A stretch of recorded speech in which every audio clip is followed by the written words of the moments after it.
You think when you see stuff that normal people don't normally see, that becomes your reality, no matter where you go after that. Today we talk to student and Armed Forces veteran William Dover about his personal journey to ACC. William will share some of his experiences in the military, and we advise caution for sensitive listeners. Tell me a little bit about yourself. Well, where to start? Grew up in Northwest Houston. I graduated from Jersey Village High School. Kind of started out in the oil field after I got married in '89. Worked out of Friendswood for my uncle, owned an oil field business there. And first year of marriage was kind of still the worst year that I've ever been through, but made it through. And then from there, joined the military in '93. So why did you decide to join the military? Well, I've always heard stories of family that's been in the military. My grandfather was in the military, had uncles, and my dad wasn't able to go. So, I love my country, and back in the 80s, it was pretty patriotic, with the Cold War and stuff. So I decided, hey, I wanted to get in there and do something to better myself. Growing up without good example of a dad, you kind of long for that leadership and that way of growing into being a man that you want to be. So kind of like a vision. Yeah, exactly. So I went in and made the best of it. You hear horror stories about the military. So I went in there with this high expectation and just tried to conquer anything that came my way, and I actually did decent at it. So what branch were you in? I was in the Army. Okay. And what was your field, or what was your position? I was what they call a 67 Victor, 67 Tango, which is a aircraft crewman, repair mechanic, if you will. And that was on the Scout observation helicopter, and that was also on the Black Hawk. Okay. So, which I had loads of fun working on those and flying and stuff. So, and part of it was being ready at a moment's notice to go on a mission. They would call you, simulate call out or deployment. So you would have to go up to the airfield, get the bird ready, go on a mission for about 4 or 5 hours, and then come back and call it a day. So now, when you enlisted, did you ever really think you were going to get that phone call one day and you were going to have to suit up and head out? You don't really think about it. You just go through the motions and you practice that every day because you know that there could be always know it's possible. It's always possible. Kind of like a firefighter. Sure, yeah, and it's kind of like in school when you go through fire drills periodically. Once you go through so many drills, it just becomes embedded in your mind that it's a possibility. A small chance, but. Okay. Well, when that finally came around, what did you think? Well, it was. I think the adrenaline started pumping for about 8 months. It was exciting. It was kind of scary at the same time, and but once you get in the heart of it, all of that stuff goes away, and it's all about survival. It's all about watching your buddy next to, and hoping they got your back too. So, where were you stationed at when you got there? Bahrain.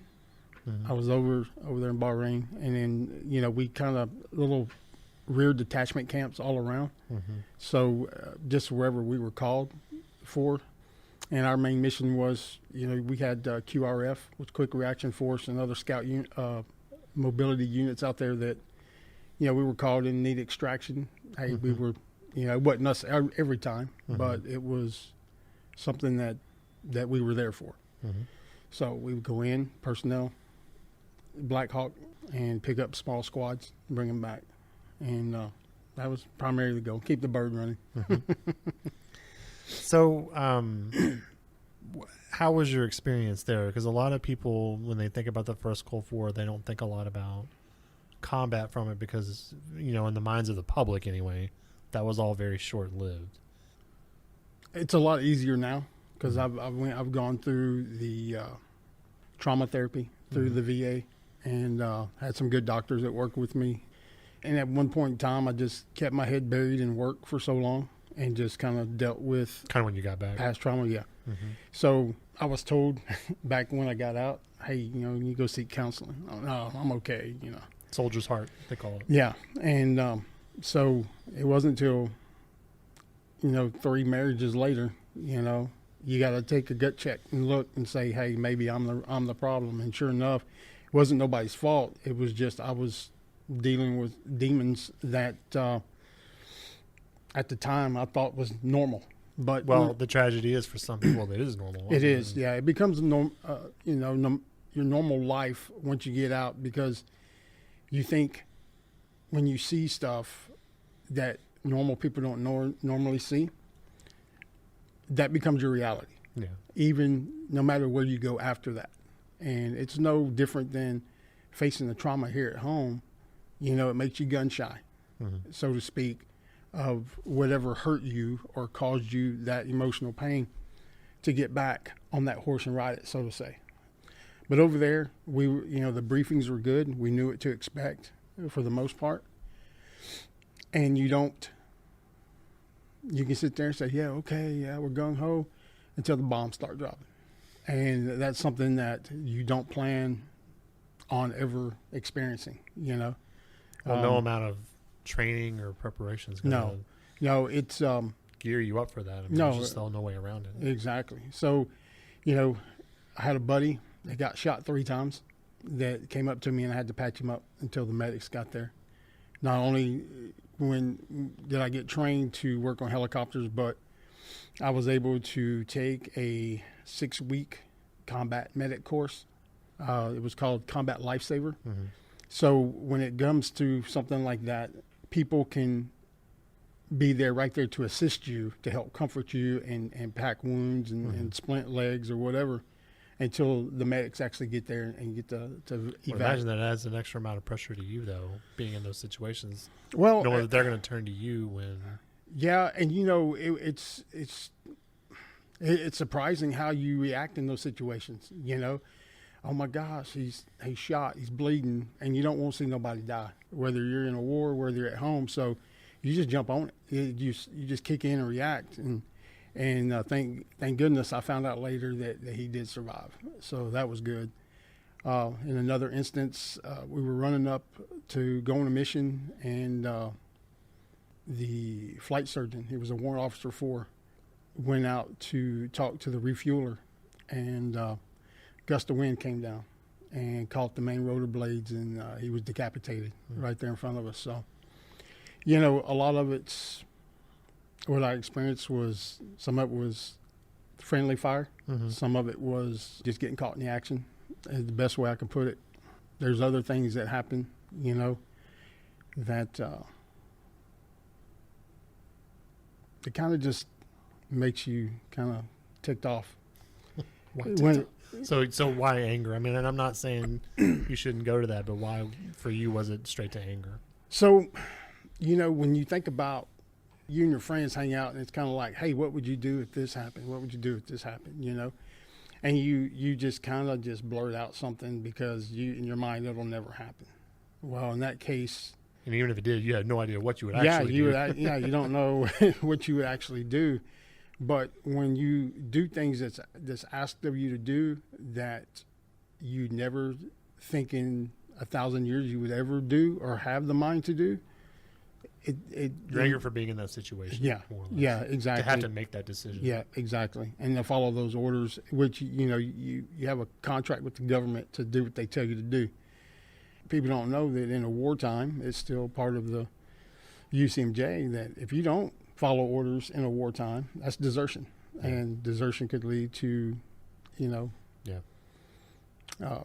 legal complications. Well, not just that, but if it's in a wartime in another country, you can be executed on the spot at some point. So you do the best you can with what you got, and in that situation, and then, but all too common is bringing it back with you. So it's not like what happens in Vegas stays in Vegas. Right. It's you carry it with you, and it affects your family, it affects your friends, and any other relationship anywhere that you go in life. So the fighting stops outside. Mm-hmm. You know, they tell you, okay, you're done. Go home. What was for you when you got home? What was your, and I know it may seem obvious, but what was the obstacles that you had to kind of move forward with your life when you got home and you had to turn all that off? Well, I think the obstacle was being able to turn it off. Really? Okay. And I say that is, you know, when you come home, you go through debriefing and a little bit of counseling, Mm-hmm. you know, and they kind of tell you, hey, you did good, you know, but in your mind, you question, Right. did I really do good? And at that point in time, you know lives have been lost. You know that you feel guilty because you made it, other Mm-hmm. people didn't, and it's baggage. It's emotional baggage, and it's a roller coaster. You get pumped up, and then you get sad, and you know, it's a revolving door of emotion, especially when you've got to put on a smile Mm-hmm. for your wife and kids, and try not to let them see that. Unfortunately, in my situation, they did see it, and it's like a drug. The anger and the rage, you know, you can't hold it back sometimes, you know, because it gets too much built up on you. And you know, it's kind of like, you know, I've described to my psychologist that it's much like what you see with the Incredible Hulk. Yeah. You know, you're this David Banner all alone, and you're happy being alone. And then when people come in and start dictating what you do and all that, that monster just comes out, Mm-hmm. you know. And, you know, it took me some failed friendships and relationships to know that I needed to get it under control. When I was diagnosed with PTSD, major chronic PTSD and major depressive disorder, I got the help that I needed that I couldn't otherwise afford. but it's made me a better person, and I suffered a lot of physical ailments internally and externally. Found out I had diabetes, kidney disease, low thyroid. There was a time over there where I caught hypothermia, Mm-hmm. and was hospitalized for that. So, you know, it's not just the conflict aspect of it. It's, you know, you're going from a certain way of life to something totally different for a length of time. So you're adjusting to that as well. It's a lot going through your mind Yeah. before, during, and after. And it just, you know, and going back to school is has been a challenge in itself, because without the counseling, you know, my wires would probably still be crossed a little bit. You know, I lost a lot of my memory. You know, I'm backwards. In high school, Mm-hmm. I was no good at English. I was real good at math. Now I'm in college. I'm real good at English, not in math. Yeah, but, you know, things are starting to add up. Things are starting to come together. You know, I patched some things up with family. I was able to have somewhat of a social life now. Being in school, talking to some of the younger generation, getting their perspective on things and stuff like that, and answering questions that they may have. Yeah, after I got out, worked in the oil field, so that was a pretty rough, you know, it was right up my alley, you know. So I was going to say, so where were you at just as a person when you decided, okay, you know what, I've had enough of this. I need to go to school and find a better direction. Where were you at in that moment? A lot of the problems that I've had, that I was facing, led me to be homeless. Mm-hmm. And so I was homeless for a couple of years, and I ended up staying at a place called the Warriors Refuge. That was a shelter for homeless vets. And it was at that point in time where, I was still trying to figure my life out. You know, I've had, you know, all these failed relationships, facing all this anger. But it was a good time in my life to be able to kind of roll it back a little bit, take some time to think, and it just come to realization I needed help. So I went and got the help, and things started rolling. You know, they told me, hey, you know, we went through your medical records, and I filled out paperwork for the VA, and according to their criteria, I'm 80% disabled because of the chronic PTSD. And being a wartime veteran, it's very hard to find a job, even though There's been several laws passed by Obama and the Bushes, and that people are scared of veterans coming back because they fear this volatility. Yeah, I guess. And I get it. I mean, I really get it. I mean, hey, hire me. I'll show you my completion paperwork. But yeah, it's been hard, and I've made a fight and come back, overcoming some of this, getting back on my feet, and then learning, hey, you never use your GI Bill, so we're going to put you on the Chapter 31 and get you back to school if that's what you want. And of course, that's where I started getting fired up about getting my life back together, So how did you end up settling at ACC? What was it about ACC that you kind of felt like this was the way to pick up and move forward? I'm just going to tell you, it's just how I landed. But the homeless shelter for veterans is over in West Columbia, which is not too far from Angleton. Right. So I was living there, had some money, got where I was getting my disability, saved up some money, bought a car, waiting for paperwork to go through, which took a while COVID's here. Once I got approved for school and all of that, I was working part-time, a night shift there.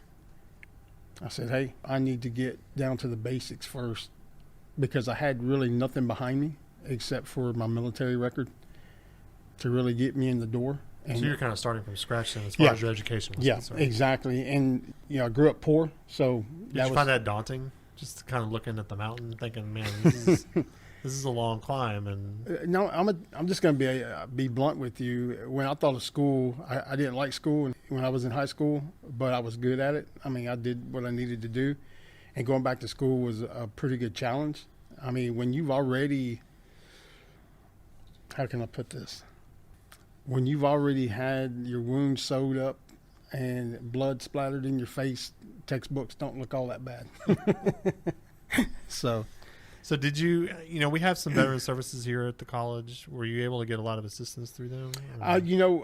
When I first got here, Brenda Farmer helped me out. She was kind of the go-between between the VA and ACC. And then she made it seamless for me to get my foot in the door and get registered and get my books and stuff last semester. And then this semester is when I found out a little bit more.